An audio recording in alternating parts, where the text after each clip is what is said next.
Encounter ಆರೋಪಿಯ ಶವ ಹುಬ್ಬಳ್ಳಿಯ ಶವಾಗಾರದಲ್ಲಿ ಅನಾಥವಾಗಿ ಬಿದ್ದಿದೆ. ಅದನ್ನು ತೆಗೆದುಕೊಂಡು ಹೋಗುವವರೇ ಇಲ್ಲ.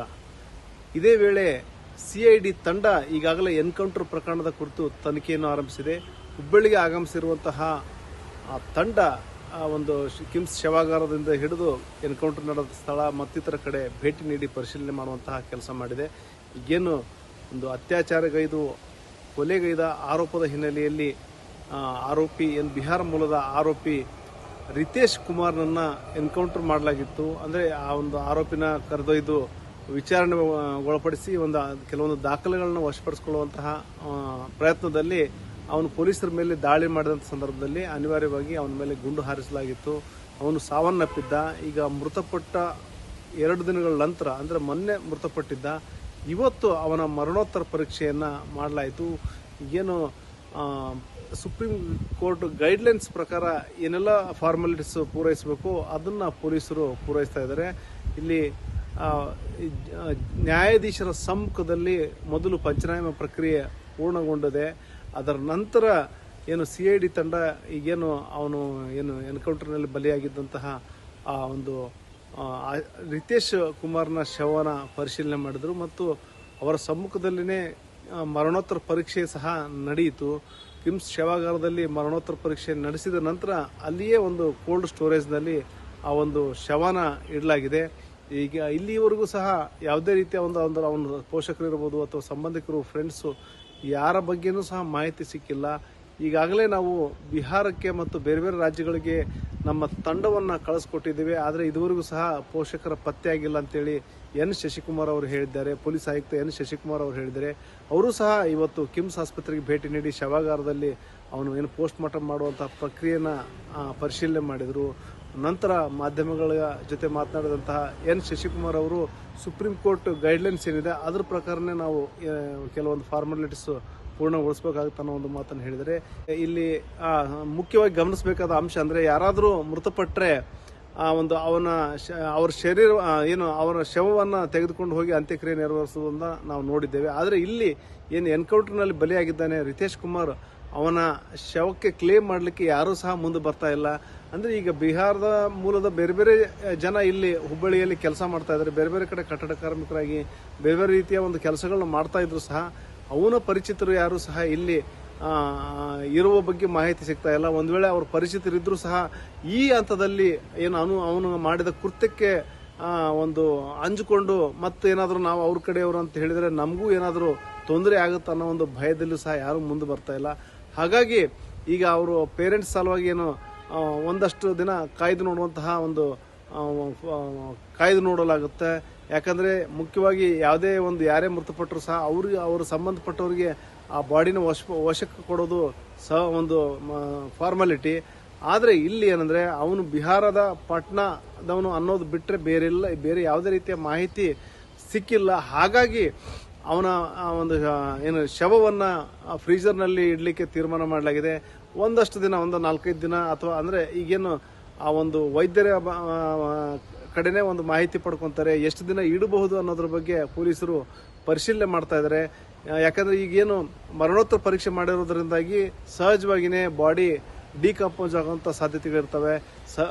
ಬರೀ ನೇರವಾಗಿ ಬಾಡಿ ಫ್ರೀಜರ್ನಲ್ಲಿಟ್ಟರೆ ಅದು ಸ್ವಲ್ಪ ದಿನ ಉಳಿತದೆ. ಆದರೆ ಇಲ್ಲಿ ಮರಣೋತ್ತರ ಪರೀಕ್ಷೆ ಮಾಡಿರೋದ್ರಿಂದಾಗಿ ಅದು ಡಿಕಂಪೋಸ್ ಆಗೋಕ್ಕೆ ಸ್ಟಾರ್ಟ್ ಆಯ್ತಂದ್ರೆ ಅದು ಕೊಳೆತು ಮತ್ತೆ ನಾರುವಂಥ ಪರಿಸ್ಥಿತಿ ನಿರ್ಮಾಣವಾಗುತ್ತೆ. ಹಾಗಾಗಿ ಅದನ್ನ ಅನಿವಾರ್ಯವಾಗಿ ಅಂತ್ಯಕ್ರಿಯೆ ಮಾಡಲೇಬೇಕಾಗುತ್ತೆ. ಹಾಗಾಗಿ ಒಂದಷ್ಟು ದಿನ ಕಾಲಾವಕಾಶ ಒಂದು ಪೇರೆಂಟ್ಸ್ ಬರಲಿಕ್ಕೆ ಏನಾದರೂ ಅವಕಾಶ ಸಿಗುತ್ತೆ ಅಂತೇಳಿ ಕಾಲಾವಕಾಶ ಕೊಡಲಾಗುತ್ತೆ.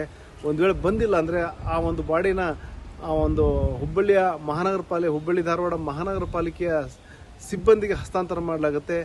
ಆ ನಂತರದಲ್ಲಿ ಏನಂದರೆ ಆ ಬಾಡಿನ ಮಣ್ಣಿನಲ್ಲಿ ಹಾಕಲಾಗುತ್ತೆ. ಯಾಕಂದರೆ ಏನಾದರೂ ಒಂದು ಸುಟ್ಟು ಹಾಕಿದರೆ ನಾಳೆ ಯಾರಾದರೂ ಬಂದು ಅದು ನಮ್ಮ ಮಗನ ಶವ ಇತ್ತು ಅಂತೇಳಿ ಏನಾದರೂ ಕ್ಲೇಮ್ ಮಾಡಿದರೆ ಅಥವಾ ಏನಾದರೂ ಫರ್ದರ್ ಎಂಕ್ವೈರಿ ತನಿಖೆ ಸರಿಯಾಗಿ ನಡೆದಿಲ್ಲ ಅಥವಾ ಫೇಕ್ ಎನ್ಕೌಂಟರ್ ಆಗಿದೆ ಇತ್ಯಾದಿ ಏನಾದರೂ ಕೋರ್ಟ್ ಏನಾದರೂ ತನಿಖೆಗೆ ಆದೇಶ ಮಾಡಿದಲ್ಲಿ ಆ ಸಂದರ್ಭದಲ್ಲೂ ಸಹ ಒಂದು ತನಿಖೆ ಮಾಡಲಿಕ್ಕೆ ಮತ್ತೆ ಪರೀಕ್ಷೆ ಮಾಡಲಿಕ್ಕೆ ಆ ಒಂದು ಬಾಡಿ ಬೇಕೇ ಬೇಕಾಗಿರುತ್ತೆ. ಹಾಗಾಗಿ ಮಣ್ಣಿನಲ್ಲಿ ಹೂತಾಕೋದ್ರಿಂದಾಗಿ ಮುಂದೆ ಯಾರಾದರೂ ಅವ್ರ ಕಡೆಯವರು ಬಂದರೂ ಸಹ ಆ ಒಂದು ಸ್ಕೆಲೆಟಿನ್ ಇರ್ಬೋದು, ಆ ಒಂದು ಏನು ಅವನ ಬಾಡಿದು ಇದು ಸಂಬಂಧಪಟ್ಟಂಗೆ ಏನು ಪಾರ್ಟ್ಸ್ ಇರುತ್ತೆ ಅದನ್ನು ಕೊಡಲಿಕ್ಕೆ ಒಂದು ವ್ಯವಸ್ಥೆ ಮಾಡ್ಬೋದು. ಮತ್ತು ಜೊತೆಗೆ ಆ ಥರ ಏನೋ ಸಂದರ್ಭ ಬಂದು ತನಿಖೆ ಮಾಡುವಂಥ ಸಂದರ್ಭ ಅನಿವಾರ್ಯತೆ ಬಂದಲ್ಲಿ ಅದೇ ಒಂದು ಅಲ್ಲಿ ತೆಗೆದು ಹೂತಿಟ್ಟಂಥ ಶವನ ತೆಗೆದು ಪರೀಕ್ಷೆ ಮಾಡಬಹುದಾಗಿದೆ. ಹಾಗಾಗಿ ಯಾಕಂದರೆ ಈಗೆಲ್ಲ ಇವೆಲ್ಲವೂ ಸುಪ್ರೀಂ ಕೋರ್ಟ್ ಗೈಡ್ಲೈನ್ಸ್ ಪ್ರಕಾರನೇ ಮಾಡಬೇಕಾಗಿದೆ. ಹಾಗಾಗಿ ಅದೇ ಒಂದು ಫಾರ್ಮಾಲಿಟೀಸ್ನ ಹುಬ್ಬಳ್ಳಿ ಪೊಲೀಸರು ಮಾಡ್ತಾ ಇದ್ದಾರೆ. ಮತ್ತೊಂದು ಕಡೆ ಏನು CID ತಂಡ ಏನು ವೆಂಕಟೇಶ್ ಅವರ ನೇತೃತ್ವದ CID SP ವೆಂಕಟೇಶ್ ಅವರ ನೇತೃತ್ವದ ತಂಡ ಈಗಾಗಲೇ ಹುಬ್ಬಳ್ಳಿಯಲ್ಲಿ ಬೀಡು ಬಿಟ್ಟಿದೆ. ಬೇರೆ ಬೇರೆ ಕಡೆ ಅಂದರೆ ಅವನ ಬಾಡಿ ಪರಿಶೀಲನೆಯಿಂದ ಹಿಡಿದು ಬೇರೆ ಬೇರೆ ಕಡೆ ತನಿಖೆಗಳನ್ನ ಆರಂಭಿಸಿದೆ. ಮತ್ತು ಇದು ಫೇಕ್ ಎನ್ಕೌಂಟ್ರಾ ಅಥವಾ ನಿಜವಾಗ್ಲೂ ಸಹ ಒಂದು ನಿಜವಾಗ್ಲೂ ಸಹ ಆತ್ಮರಕ್ಷಣೆಗಾಗಿ ಈ ರೀತಿ ಒಂದು ಫೈರ್ ಮಾಡಲಾಗಿದೆ ಎಂಬಿತ್ಯಾದಿ ಅಂಶಗಳನ್ನು ಸಹ ಒಂದು ಪರಿಶೀಲನೆ ಮಾಡಲಾಗ್ತದೆ. ಒಂದು ಡ್ಯೂ ಪ್ರೊಸೀಜರ್ ಇರುತ್ತೆ. ಈಗ ಇನ್ಕ್ವೆಸ್ಟ್ ಆಗಿದೆ, ಪೋಸ್ಟ್ ಮಾರ್ಟಮ್ ಆಗಿದೆ. ಪೋಸ್ಟ್ ಮಾರ್ಟಮ್ ಆದ ನಂತರ ನಾವು ಏನೆಲ್ಲ ಪ್ರಯತ್ನಗಳನ್ನು ಮೃತ ವ್ಯಕ್ತಿಯ ಸಂಬಂಧಿಕರು ಅಥವಾ ಪರಿಚಯಸ್ಥರು, ಸ್ನೇಹಿತರು, ಅಕ್ವೆಂಟೆನ್ಸಸ್ ಅಂತ ಏನಂತಾರೆ, ಅವರು ಹುಡ್ಕೋಂಥ ಪ್ರಯತ್ನ ಮಾಡ್ತೀವಿ. ಆಗಿಲ್ಲ ಅಂದ ಸಂದರ್ಭದಲ್ಲಿ ಎಕ್ಸ್ಪರ್ಟ್ಸ್ ಏನಿದ್ದಾರೆ ಅವರ ಅಭಿಪ್ರಾಯ ತೊಗೊಂಡು ಅದರ ಮುಂದುವರೆದ ಒಂದು ಪ್ರಕ್ರಿಯೆ ಆಗುತ್ತೆ. ಮತ್ತು ಈ ಥರ ಪ್ರಕರಣಗಳಲ್ಲಿ ಬರಿಯಲ್ ಮಾಡುವಂಥದ್ದು ಅಂದರೆ ಮಣ್ಣು ಮಾಡೋದು ಏನು ನಮ್ಮ ಕಡೆ ಹೇಳ್ತೀವಿ, ಅದನ್ನು ಆ ಒಂದು ಪ್ರೊಸೀಜರ್ ಆಗುತ್ತೆ. ಯಾಕಂದರೆ ಮುಂದೆ ಅಕಸ್ಮಾತ್ ಪತ್ತೆ ಆಗಲಿಲ್ಲ ಅಂದರೆ, ಹೀಗೆ ಪತ್ತೆ ಆದರೆ ಅದು ಯಾವುದು ಸಂಘರ್ಷ ಇರಲ್ಲ, ಯಾವುದು ಗೊಂದಲ ಇರಲ್ಲ. ಅಕಸ್ಮಾತ್ ಈಗಲೇ ಗೊತ್ತಾಗಲಿಲ್ಲ ಅಂತಂದರೆ ಮುಂದುವರೆದು ಯಾವಾಗಾದರೂ 3-4 ತಿಂಗಳು ಬಿಟ್ಟು ಅವರ ಕುಟುಂಬ ಸದಸ್ಯರು ಬಂದು ಎಕ್ಸಿಮೇಷನ್ ಮಾಡಲಿಕ್ಕೇನು ಪ್ರಾವಿಷನ್ ಇದೆ. ಸೊ ಆ ಎಲ್ಲ ಅವಕಾಶ ಇರೋದ್ರಿಂದ ಅದನ್ನು ಮಣ್ಣು ಮಾಡುವಂಥದ್ದು ಈ ಥರ ಪ್ರಕರಣಗಳಲ್ಲಿ ನಾವು ಗಮನಿಸಿರುವಂಥದ್ದು. ಅದೇನು ಡಿಫೈನ್ಡ್ ಗೈಡ್ಲೈನ್ಸ್ ಇದೆ ಸುಪ್ರೀಂ ಕೋರ್ಟ್ ಈ ಒಂದು ಪ್ರಕರಣಗಳಲ್ಲಿ ನೀಡಲಾಗಿದೆ, ಅದನ್ನು ಯಥಾವತ್ತಾಗಿ ಯಾವೊಂದು ಸಣ್ಣ ಲೋಪವೂ ಇಲ್ಲದ ರೀತಿ ಪಾಲನೆ ಮಾಡಲಾಗಿದೆ. ಅದು ಎಕ್ಸಾಕ್ಟ್ಲಿ ಇಲ್ಲ. ಇವಾಗ ಡಾಕ್ಟರ್ಸ್ ಎಕ್ಸ್ಪರ್ಟ್ ಒಪಿನಿಯನ್ ಕೊಡ್ತಾರೆ. ಎಕ್ಸ್ಪರ್ಟ್ ಒಪಿನಿಯನ್ ಕೊಟ್ಟಂಥ ಸಂದರ್ಭದಲ್ಲಿ ಇವಾಗ ಇಷ್ಟು ದಿವಸ ಹುಡುಕಿ ಪ್ರಯತ್ನ ಮಾಡಿದ್ದೀರಿ, ಇನ್ನು ಹೆಚ್ಚುವರಿ ದಿನ ಇಟ್ಕೊಳೋದು ಪ್ರಯೋಜನ ಆಗೋದಿಲ್ಲ, ಇದನ್ನು ಮಣ್ಣು ಮಾಡ್ಬೋದು ಅಂತಂದೇನಾದರೂ ಅಭಿಪ್ರಾಯ ವ್ಯಕ್ತಪಡಿಸಿದರೆ ಅಥವಾ ಬೇರೆ ಯಾವುದೇ ರೀತಿ ಇದೆ ನಮಗೆ ನಿರ್ದೇಶನಗಳು ಅಂದರೆ ಆ ಪ್ರಕಾರ ನಾವು ಮುಂದಿನ ಕ್ರಮವನ್ನು ಕೈಗೊಳ್ಳಬೇಕು. ಒಟ್ಟಾರೆ ಈಗೇನು ಎನ್ಕೌಂಟರ್ನಲ್ಲಿ ಸಾವನ್ನಪ್ಪಿದ್ದಾನೆ ರಿತೇಶ್ ಕುಮಾರ್ ಶವ ಅನಾಥವಾಗಿಯೇ ಬಿದ್ದಿದೆ ಅಂತ ಹೇಳ್ಬೋದು. ಆ ಅನಾಥ ಶವಕ್ಕೆ ಯಾವಾಗ ಮುಕ್ತಿ ಸಿಗುತ್ತಂತೇಳಿ ಸದ್ಯಕ್ಕಂತೂ ಹೇಳಲಿಕ್ಕೆ ಬರಲ್ಲ.